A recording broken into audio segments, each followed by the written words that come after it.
سیدنا حسین ابن علی رضی اللہ تعالی عنہ جو جنت کے جوانوں کے سردار ہیں، آپ سے محبت کا دعویٰ اس وقت مقبول ہوگا جب آپ سیدنا حسین کی سیرت کو فالو کریں گے۔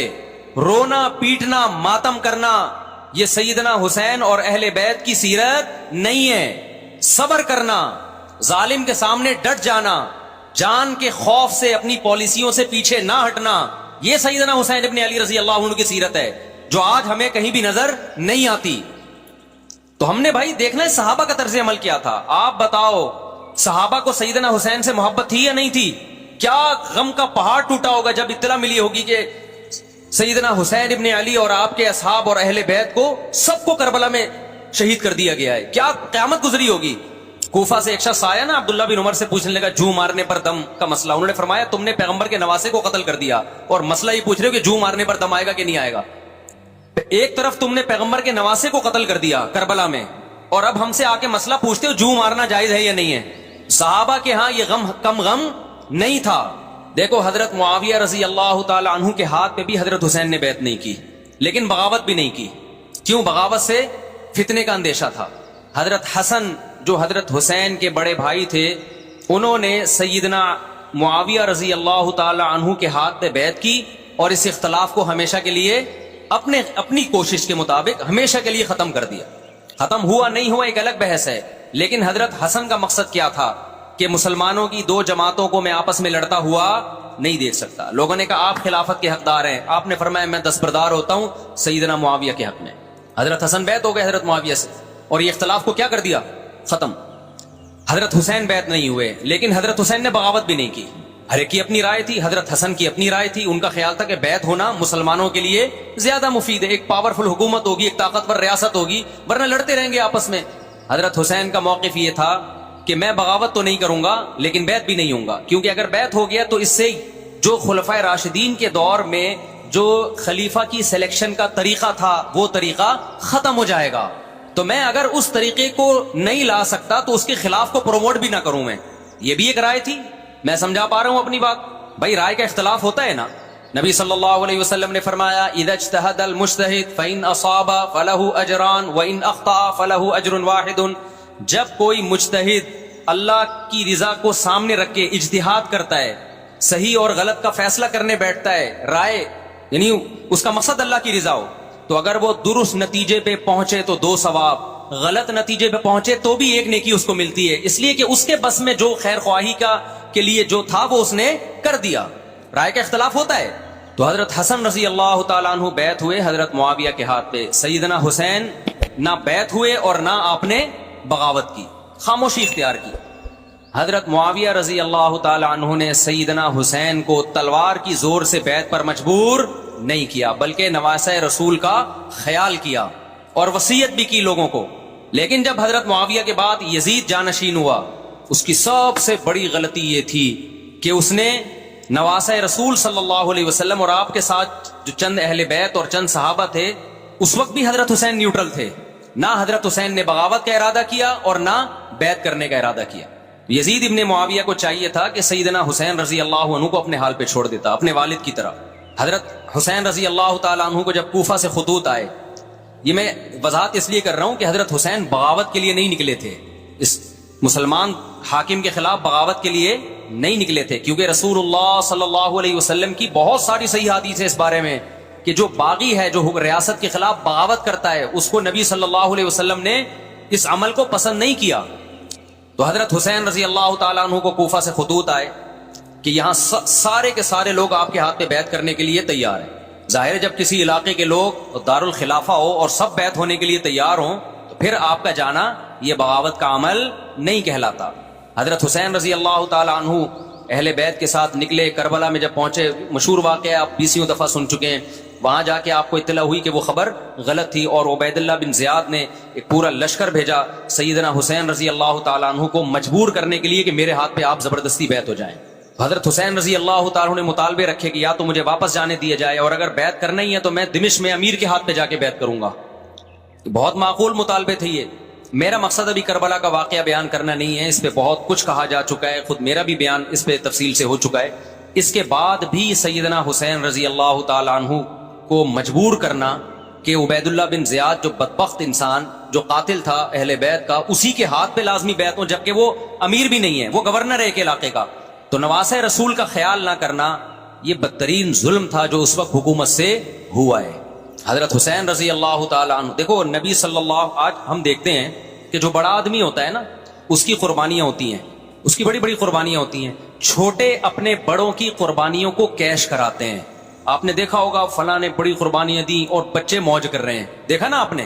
لیکن اللہ تعالیٰ نے رسول اللہ صلی اللہ علیہ وسلم کے نسب کو اس سے محفوظ کیا. ہمارے نبی کے دو بیٹے حسن حسین، آپ کی نسل حضرت فاطمہ سے چلی ہے، دونوں شہید ہوئے ہیں.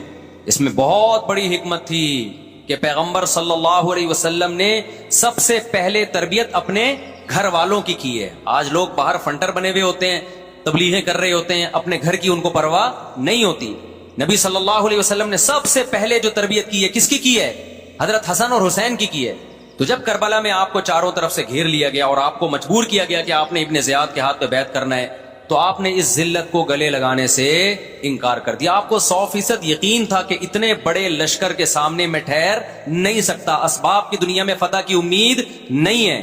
لیکن حضرت حسین رضی اللہ تعالی عنہ نے لڑنے کا فیصلہ کر کے اور شہادت کو قبول کرنے کا فیصلہ کر کے ابن زیاد اور اس زمانے کے حکمران جو اس قتل پہ راضی تھے، قیامت تک کے لیے ان پہ لعنت کے سلسلے کا دروازہ کھول دیا. بعض دفعہ اللہ بھی یہ چاہتے ہیں کہ بدبختوں کو دھیل ملے تاکہ ان کا جرم سنستدرجہم من حیث لا یعلمون. قرآن کہتے ہیں نا ہم ان کو ڈھیل دیں گے، ان کو برائی میں ہم آگے بڑھنے دیں گے، ایسے بڑھنے دیں گے کہ ان کو خود بھی پتہ نہیں چلے گا، تاکہ قیامت کے دن ان کا عذاب ان کو کئی گنا بڑھا کر دیا جائے. اب میرے بھائی ہمارے لیے کیا سبق ملتا ہے؟ جب یہ واقعہ ہوا عالم اسلام میں کوہرام مچ گیا، لیکن کیا اس واقعے کے بعد اہل بیت کی جو مقدس اور پاکیزہ عورتیں تھیں، کیا انہوں نے نوحہ کیا یا صبر کیا؟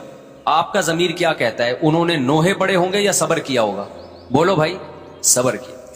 عبداللہ بن عمر رضی اللہ تعالیٰ عنہ جو کوفہ والوں کو ملامت کیا کرتے تھے کہ تم جو مارنے کے مسئلے ہم سے پوچھتے ہو، تم نے حسین کا قتل کر دیا، تو یہ حضرت ابن عمر نے اسی لیے کہا نا کہ آپ کو اس کا غم ہوا تھا. تو ابن عمر کا عمل کیا تھا؟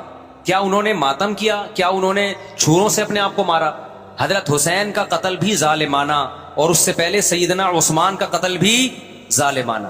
اگر نوحہ یا ماتم جائز ہے تو حضرت عثمان کی شہادت کے دن بھی جائز ہے، حضرت حسین کی شہادت کے دن بھی جائز ہے. اور اگر ناجائز ہے تو جیسے عثمان کی شہادت کے دن ناجائز، حسین کی شہادت کے دن بھی ناجائز ہے.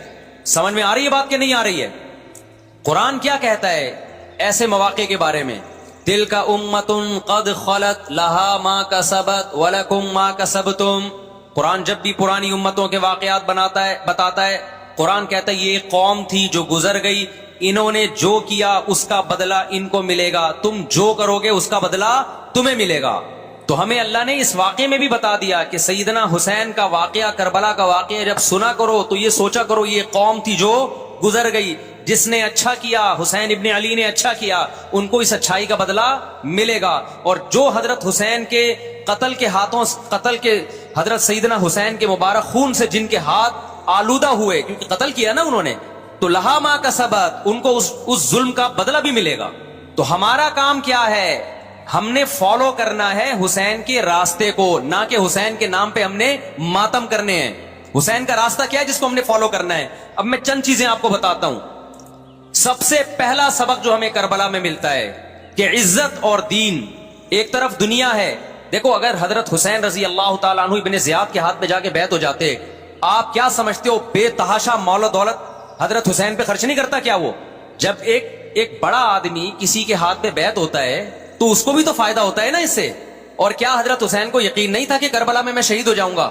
فتح اور نصرت کی اسباب کی دنیا میں کوئی امید نہیں تھی، مگر آپ نے اہل بیت کو کربلا میں رسوا کرنے پر عزت کی موت کو ترجیح دی ہے.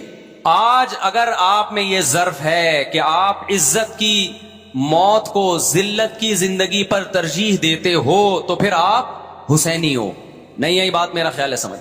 سیدنا حسین کی سخاوت کے واقعات ہیں. سیدنا حسین باغی نہیں تھے رضی اللہ عنہ.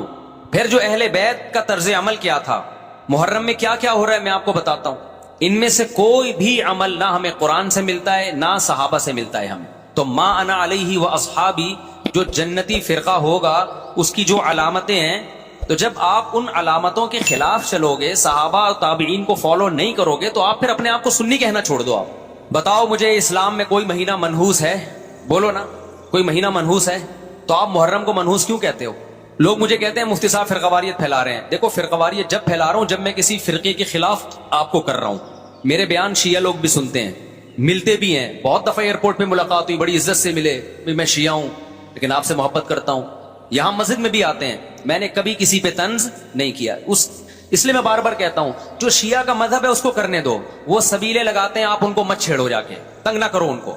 وہ ماتم کرتے ہیں، آپ ان کو مت چھیڑو. وہ نوحے کرتے ہیں، وہ نوحے پڑھتے ہیں، آپ ان کو مت چھیڑو. لیکن آپ اپنی پوزیشن واضح کرو کہ آپ شیعہ ہو یا آپ سنی ہو. آپ تو ایک طرف ہو جاؤ نا. محرم میں اگر آپ مرثیے لگا کے گھوم رہے ہو گاڑیوں میں، اٹ مینز آپ سنی نہیں ہو. آپ نبی صلی اللہ علیہ وسلم کی حدیث ہے ہمارے پاس، ہم اہل سنت والجماعت ہیں، ہم سنت کو فالو کرتے ہیں. تو سنت کیا کہتی ہے؟ میتوں پہ گریبان چاک کرنا، میت